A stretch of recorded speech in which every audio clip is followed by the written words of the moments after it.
Hello students, class 8 का part 2 हम लोग स्टार्ट कर रहे हैं हिस्ट्री का।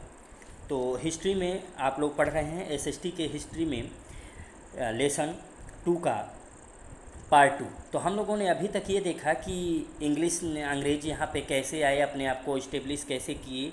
पहली बार ईस्ट इंडिया कंपनी के नाम से आए थे और यहाँ पहली बार व्यापार करने के लिए आए थे, लेकिन उनका मेन लक्ष्य क्या था, यहाँ से अधिक उच्च कोटि का सामान सस्ते रेट पे ले जाके और यूरोप में महंगे रेट पे बेचना और उनका अधिक से अधिक धन कमाना। तो अभी तक हम देखे थे कि बंगाल को उन्होंने पहली बार बंगाल में औरंगजेब से फरमान मिलने के बाद 3 गाँव में वो स्टार्ट किए अपना, हुगली नदी के किनारे सबसे पहले कलकत्ता में अपना स्टार्ट किए थे वहाँ से।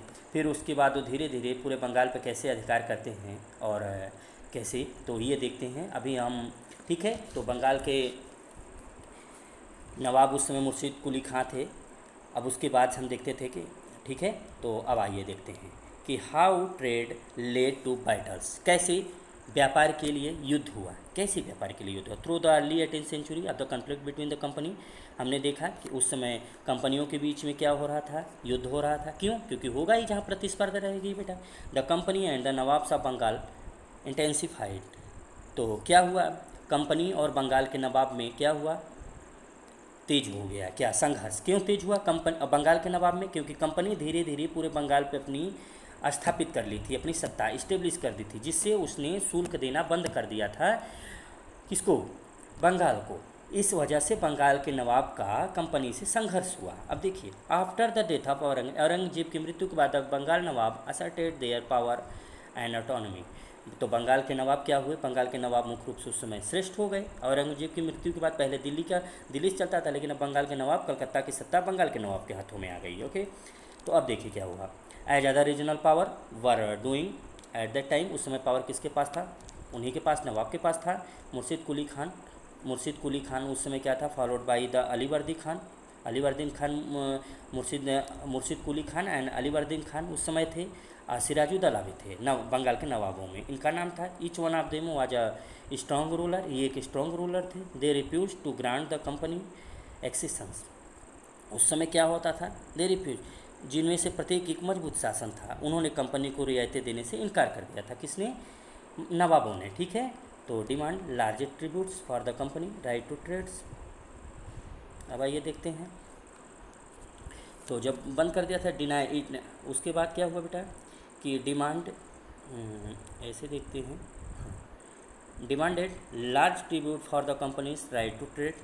कंपनी का क्या था? कंपनी को कहने का मतलब ये था कि कंपनी का अधिकार हो गया था क्या व्यापार में, कि लार्ज ट्रिब्यूट, अधिक से अधिक डिमांड लेना। ठीक है, तो denied it any right to mint coins. अब इसमें देखिए क्या क्या होने लगा कि कंपनी के व्यापार के अधिकार के लिए बड़ी ट्रेड की मांग की। ठीक है, यानी पैसे की मांग की। अब उसमें क्या हुआ, उन्होंने कंपनी को रियायत देने से इनकार कर दिया। किसने? नवाबों ने। यानी कंपनी ने रियायत मांगा। किससे मांगा? Demand large tribute for the companies right to trade. यानी कंपनियों ने, ब्रिटिशों ने अपनी कंपनी के लिए ट्रेड करने के लिए क्या मांगा? ट्रिब्यूट मांगा। कि क्यों मांगा? क्योंकि हमें कम टैक्स पे व्यापार करना पड़े। लेकिन नवाबों ने मना कर दिया। अब नवाबों ने मना कर दिया तो बेटा क्या हुआ? Deny it any right to. अब इस समय क्या हुआ? Right to mint coins and stop it from extending its fortification. इसमें क्या हुआ? और धीरे धीरे इन्होंने क्या किया? सिक्कों को ढोने के किसी भी अधिकार से इनकार कर दिया और उसे अपने किलेबंदी का विस्तार करने से रोक दिया। यानी कि नवाबों ने कह दिया कि ये किलेबंदी नहीं कर सकेंगे। कौन? ब्रिटिश किलेबंदी कर रहे थे बेटा, पार्ट 1 में है। Accusing the company of deceit. तो इसका क्या हुआ? कंपनी पर छल का आरोप भी लगा कंपनी पे। They claim that the company was depriving the Bengal government of huge amounts of revenue and undermining the authority of the nawabs. उस समय क्या लगा कि उन्होंने दावा किया कि कंपनी बंगाल सरकार को भारी मात्रा में राजस्व वंचित कर रही है, यानी राजस्व नहीं दे रही है। तो इसका क्या होगा बेटा? देखिए, इट वाज रेफ्यूजिंग टू पे टैक्स। ये क्या करते थे कि भारी मात्रा में राजस्व वंचित कर रहे थे, आपने देखा। तो फिर उसके बाद यह करों का भुगतान करने से इनकार कर रहे थे। कौन? नवाब, ठीक है। ऑफिशियल रूप से ये नहीं कर रहे थे, नवाबों को नहीं दे रहे थे ब्रिटिश ऑफिशियल रूप से tax. The company on it's part declare that the unjust demands of local official were ruining the trade off the company. देखिए अब इस समय क्या हुआ कि कंपनी ने अपनी ओर से घोषणा की। क्या घोषणा की? कंपनी ने अपनी ओर से घोषणा की कि स्थानीय अधिकारियों की अन्यायपूर्ण मांगें कंपनी के व्यापार को बर्बाद कर रही हैं। The company on it's part declare की कि local officials trade off the company and trade could flourish only if the duties were removed. क्या कर रहे हैं? उनकी अधिकार अन्याय रूप से मांगे कंपनी को बर्बाद कर रही हैं। ओके, तो अब देखिए बेटा, it was also convinced that to expand trade, तो उन्होंने रिमूव करने के लिए ना भी बोला था, उनको रिमूव करने के लिए, हटाने के लिए, इट हैड टू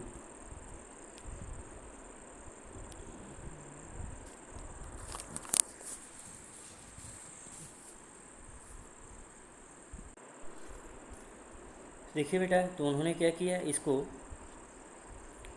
नवाबों को ऑफिशियल रूप से, हाँ, तो कंपनी ने अपनी ओर से घोषणा की है क्या, देखिए ये कि कंपनी ऑन इट्स, इसको थोड़ा सा बड़ा कर देते हैं बेटा ऐसे, हाँ अब देखिए, company on it's part declare that the unjust demand of local officials were ruling the trade, the company and trade could flourish only if the duties were removed. It was also convinced that to expand trade it has a large settlement by a village. तो उन्होंने कहा कि जब उन्होंने यह क्या कहा कि व्यापार का विस्तार करने के लिए उसे अपनी बस्तियों का निर्माण करना होगा। किसने कहा? ब्रिटिशों ने कहा। किससे? नवाबों से कहा, जिससे बाय अ विलेज, उन्हें गांव खरीदने पड़ेंगे, एंड रिबिल्ड इट्स फोर्ट, और वहाँ पर किला बनाना पड़ेगा। अंग्रेज़ों ने बोला, जिसको इन्होंने नवाबों ने मना किया था, क्योंकि उन्हें डर था इस बात का, और वहीं आखिर में हुआ। तो the conflict led to confrontations and finally claimed in the famous battle of Plassey, और लास्ट में इसका परिणाम ये रहा कि नवाबों ने मना किया, परिणाम ये हुआ कि प्लासी का युद्ध हुआ, बैटल ऑफ प्लासी। प्लासी कहाँ है बेटा? वेस्ट बंगाल में है, ठीक है। आइए बैटल ऑफ प्लासी में देखिए, बैटल ऑफ प्लासी किसके किसके बीच हुआ था? अलीवर्दीन खान डाइड, जब 1756 में डाइड हुआ, मरा, तो सिराजुद्दौला उस समय बंगाल का नवाब हुआ। The company was worried about, company अपने यहाँ अपने पावर को लेकर चिंतित हुई। किसने? Company was worried about his power, अपने पावर को लेकर चिंतित हुई। King on A puppet ruler who could willing give trade concessions and other privilege. Company क्या चाहती थी? कंपनी क्या चाहती थी कि कंपनी किसके बारे में चिंतित थी? अपनी कंपनी के बारे में, और सिराजुद्दौला के बढ़ते हुए पावर के रूप में चिंतित थी, ठीक है। पपेट रूलर थे। कौन पपेट? देखिए, और कंपनी क्या चाहती थी? कंपनी चाहती थी किसको? सिराजुद्दौला को पपेट बनाने के लिए, यानी कठपुतली बनाने के लिए, ठीक है। तो और इसका सिराजुद्दौला ने मना किया, प्रिविलेज सो स्टाइड, मना किया। अंत में क्या हुआ? अंत में युद्ध हुआ बेटा।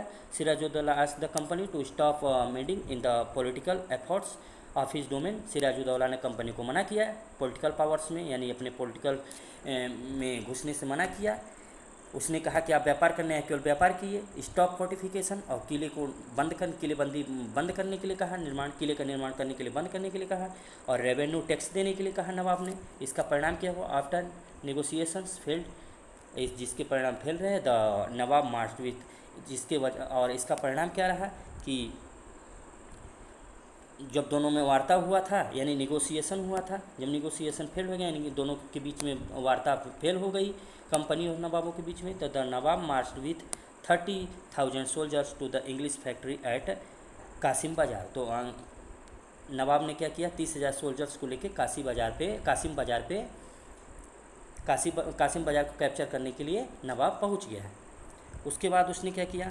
गोदाम को बंद कर दिया गया, कंपनी के अधिकारियों को पकड़ लिया गया, company officials lock the warehouse, डिसमार्च ऑल इंग्लिशमैन, कंपनी के अधिकारियों को पकड़ लिया गया, कंपनी को बंद कर लिया गया, ठीक है। इंग्लिश शिप्स को ब्लॉक कर दिया गया, ठीक है, ब्लॉक।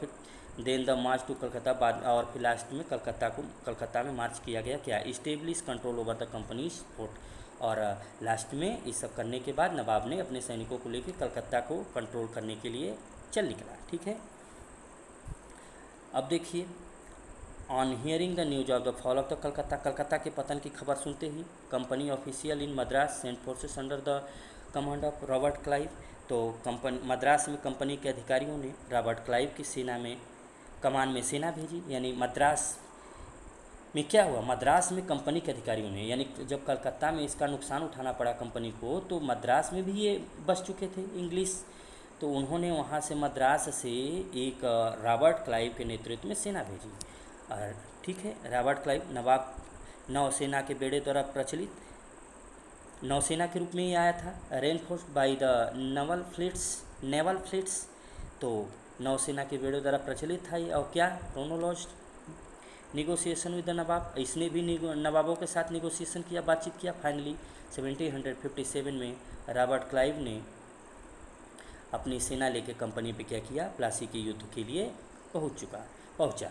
तो यानी 1757 में दोनों के बीच में बातचीत का परिणाम न निकलने के कारण युद्ध की शुरुआत हो गई on one of the main reasons. ठीक है, हाँ देखिए द जनरल, ये कोट देखिए बेटा, ये कोट है कैसे रहता था ब्रिटिश का। ठीक है, तो कोर्ट के बारे में आपने देखा। अब द जनरल कोर्ट रूम था ये ईस्ट इंडिया कंपनी का। यहाँ पे क्या होता था, ईस्ट इंडिया कंपनी के अधिकारियों द्वारा बैठक होती थी। ठीक है, east India company house on London hall street in London, ये लंदन में था, लंदन हॉल स्ट्रीट। ठीक है, this is the picture of the, ये एक पिक्चर है, यानी लंदन में अंग्रेज़ों की मीटिंग कैसे होती थी, ये है। ठीक है, उसके बाद देखिए ये आइए, तो हमने ये देखा कि the defeat of the nawab, Plassey के युद्ध में नवाब पराजित हुआ। And what the force led by Mir Jafar, one of the Sirajuddaulah commanders. Mir Jafar जो था सिराजुद्दौला का सेनापति, नेवर फॉट द बैटल, यानी सिराजुद्दौला के सेनापति मीर जाफ़र से सिराजुद्दौला के साथ क्या किया था बेटा, छल किया था। वो अंग्रेज़ों से जा मिला था, तो वो कभी नहीं चाहता था कि युद्ध हो। सिराजुद्दौला का सेनापति Clive had managed to secure his support by promising to make him nawab after crushing Sirajuddaula. Nawab ने यानी रॉबर्ट क्लाइव ने कहा था किसको, सिराजुद्दौला के सेनापति मीर जाफ़र को, कि वो हमारा साथ दे, यानी अंग्रेज़ों का साथ दे, और सिराजुद्दौला के क्रशिंग के बाद उसको हराने के बाद हम किसको बनाएंगे, मीर जाफ़र को क्या बनाएंगे, नवाब बनाएंगे। कहाँ का, बंगाल का। ठीक है, नवाब बनाने का लालच दिया। The battle of Plassey became famous because it was the first major victory the company won in India. तो इस युद्ध में सिराजुद्दौला पराजित हुआ और नवाब बने। ठीक है, नवाब कौन बना, मीर जाफ़र, अंग्रेज़ों की सहायता से। द बैटल ऑफ प्लासी बहुत ही फेमस रहा। क्यों, क्योंकि पहला युद्ध था ये किसका, ब्रिटिशों का युद्ध था। इस युद्ध से अंग्रेज़ों का बंगाल में पूरी तरीके से कंट्रोल हो गया। ठीक है बेटा, कंट्रोल हो गया। ओके, अब आइए, तो बंगाल में पूरी तरीके से कंट्रोल किस युद्ध से होता है, प्लासी के युद्ध से। ठीक है, फर्स्ट युद्ध। अब देखिए the promise of rich, the promise of rich क्या था बेटा, इसको देखते हैं हम। इसमें बेटा बताया गया है द प्रॉमिस ऑफ रिच, यानी कि द प्रॉमिस रिच, देखिए द प्रॉमिस ऑफ, धनी लोगों की प्रॉमिस क्या थी, किसके प्रति, वहाँ के राजा के प्रति यही थी कि व्यापारिक, इसमें ज़्यादा नहीं है बेटा, बस यही है कि व्यापारिक ईस्ट इंडिया कंपनी की क्षेत्रीय क्या हुआ को इंग्लैंड में क्षेत्रीय महत्वाकांक्षाओं को इंग्लैंड में अविश्वास और संदेह की दृष्टि से देखा जाता था। ठीक है, तो प्लासी की लड़ाई के बाद रॉबर्ट क्लाइव ने जनवरी 1759 को कलकत्ता से विलियम पिट को, जो कि राज्य के प्रधान सचिव में से एक थे, अंग्रेज सम्राट को लिखा। लेकिन तो उन्होंने ये लिखा कि इतनी बड़ी संप्रभुता एक व्यापारिक कंपनी के लिए बहुत व्यापक वस्तु हो सकती है। ठीक है, तो मैं खुद ही चापलूसी करता हूँ कि समृद्ध राज्यों का पूर्ण अधिकार प्राप्त करने में बहुत कम या कोई कठिनाई नहीं होगी। मतलब उन्हें राजा के प्रति अपना घोषणा किया कि उसे यहाँ पे कब्जा करने में कोई दिक्कत नहीं होगी। ओके, तो हाँ, तो इसमें देखते हैं बेटा कि इस पेज में क्या होता है। देखिए कि after the defeat at Plassey, Sirajuddaulah was assassinated and Mir Jafar made the Nawab तो प्लासी के युद्ध में सिराजुद्दौला के पराजित होने के बाद सिराजुद्दौला की हत्या कर दी गई। क्या कर दी गई? हत्या कर दी गई पराजित होने के बाद प्लासी के युद्ध में, ठीक है। And Mir Jafar made the nawab, और मीर जाफ़र नवाब बना। The company was still unwilling to take over the responsibility of administration, company ने सारे एडमिनिस्ट्रेशन अपने हाथों में ले लिया। Its prime objective was the expansion of trade, और उनका मुख्य उद्देश्य क्या हुआ? देखिए, और उसका मुख्य क्या हुआ कि देखिए बेटा, एक चीज़ यहाँ पे, हाँ यहाँ पे एक चीज़ थोड़ा है, the company was still unwilling to take over the responsibility of administration, company वहाँ का बंगाल की एडमिनिस्ट्रेशन की यानी प्रशासनिक जिम्मेदारी लेने में उसकी रुचि नहीं थी। क्यों रुचि नहीं थी? अब इसका क्लियर होगा, क्योंकि वो पपेट बनाना चाहती थी ना, कि यानी कोई अगर दो से आए तो वहाँ के नवाबों पे आए, वहाँ के नवाब पे आए, और अंदर अंदर ये लोग क्या करते थे? लूट मचाए थे, ठीक है। It's prime objective was the expansion of trade, और इनका मुख्य उद्देश्य क्या था? व्यापार का विस्तार करना था। It was good to done without conquest, बिना किसी, यदि वह स्थानीय शासकों की मदद से बिना विजय के किया जा सकता है, जो विशेषाधिकार, दो the help of local rulers who were willing to great privilege, then territories need not be taken over directly, ठीक है। तो ये इनका क्या उद्देश्य था कि जो लोकल लोगों से हो सकता था, लोकल के शासकों से हो सकता था बिना विजय के, वो भी ये करना चाहते थे। जो विशेषाधिकार देने के इच्छुक थे, जो क्षेत्रों को सीधे लेने की आवश्यकता नहीं थी, यानी अगर सीधे कह दिया गया कि मैं आपकी बात मानूंगा, लोकल शासक कह दिए, तो क्या करते थे ये? ठीक है, ओके, तो उनको आवश्यकता नहीं थी, ठीक है। अब आइए इसमें आते हैं नेक्स्ट में। सोन द कंपनी, जल्दी ही कंपनी क्या हुआ? Discover that the was ruler difficult, जल्दी ही कंपनी को पता चला कि काफ़ी मुश्किल था यहाँ पे रूलिंग करना। For even the puppet nawab were not always as helpful the company, puppet nawab उसकी हमेशा हेल्प नहीं कर सकता। After all they had to maintain to basic appearance of dignity and sovereignty if they wanted respect from their subjects, उन्हें क्या हुआ? उन्हें हमेशा से ये था, जल्दी कंपनी को पता चला कि काफ़ी मुश्किल हो गया, यहाँ तक कि कठपुतली नवाब भी जो थे, यानी पपेट नवाब, वो भी हमेशा उतने उनके लिए हेल्पफुल नहीं थे। आखिरकार लास्ट में यदि वे अपनी प्रजा के सम्मान चाहते थे, तो उन्हें गरिमा और संप्रभुता का एक बुनियादी स्वरूप रखना, यानी उन्हें लोकल लोगों में भी अपना सम्मान बढ़ाना होगा, रिस्पेक्ट बढ़ाना होगा। कंपनी ने जल्दी ही ये अपने आप में सोचा, ठीक है। अब आइए, what could the company do? Mir Jafar को प्रोटेस्टेड किया गया, कंपनी डिपोज्ड हुई, company deposed him and installed Mir Qasim in this place, और मीर जाफ़र को हटा के कंपनी ने मीर कासिम को उसके स्थान पर लाया। मीर कासिम जब मीर कासिम कंप्लेन किया था, कब? He in turn was defeated in a battle fought of Buxar. देखिए, एक युद्ध हुआ था, कब? बक्सर का युद्ध 1764 में। इसी युद्ध के बाद अंग्रेज़ों का पूरे भारत में कब्जा हो गया था। तो 1764 में बैटल का बक्सर युद्ध हुआ था। इसमें मीर कासिम ने किसका साथ दिया था? अंग्रेज़ों का। तो अब मीर कासिम को यहाँ का नवाब बना दिया गया। Driven out of Bengal and Mir Jafar was reinstalled, Mir Jafar को फिर से, लेकिन क्या हुआ कि फिर से, यानी मीर कासिम को रखा गया, फिर मीर कासिम को हटा के फिर से मीर जाफ़र को ला दिया गया, ठीक है। तो द नवाब हैड टू पे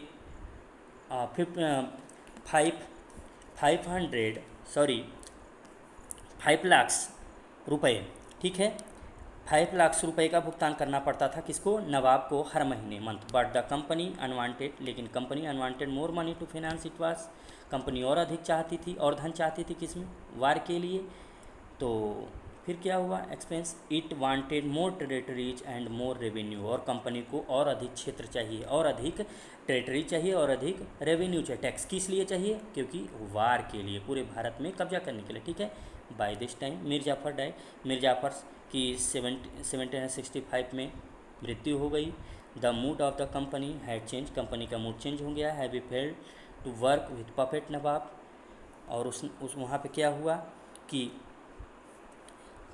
कठपुतली नवाबों के साथ काम करने में नाकाम रहने के बाद क्लाइव को क्या हुआ? क्लाइव ने क्या घोषित किया कि we must indeed become nawab our self, हमें वास्तव में स्वयं नवाब बनना चाहिए। यानी कंपनी ने अब खुद अपने आप को नवाब बनना फाइनली रूप से स्वीकार किया।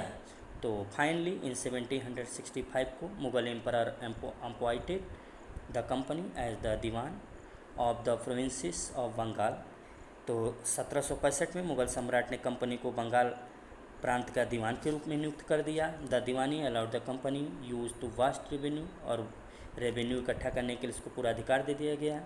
फिर उसके बाद क्या हुआ, from the early 18th century, early 18th century में इंडिया एड एक्सपेंडेड, इंडिया में बढ़ने लगे, अपना व्यापार बढ़ाने लगे। But it had to buy most of the goods, और यहाँ से सामान खरीदने लगे, जैसे gold and silver imported from Britain, और यहाँ से ब्रिटेन भेजने लगे। ठीक है, this was because at the time, देखिए बिकॉज दिस टाइम ब्रिटेन, यहाँ तक देख लिया। The outflow of gold from Britain slow after the battle of Plassey. उसके बाद क्या हुआ बेटा कि प्लासी के युद्ध के समय अब भारत से, यानी कि आप अभी हमने क्या देखा कि भारत में ज़्यादातर सामान ब्रिटेन से आयातित सोने और चांदी से खरीदना पड़ता था। भारत में ज़्यादातर सामान ऐसा इसलिए था कि उस समय ब्रिटेन के पास भारत में बेचने के लिए कोई सामान नहीं था। ठीक है, तो अब देखिए नाउ रेवेन्यू, अब रेवेन्यू का क्या हुआ, इस राजस्व का now revenue from India could finance company expenses, these revenue could be use to purchase cotton and silk textile in India.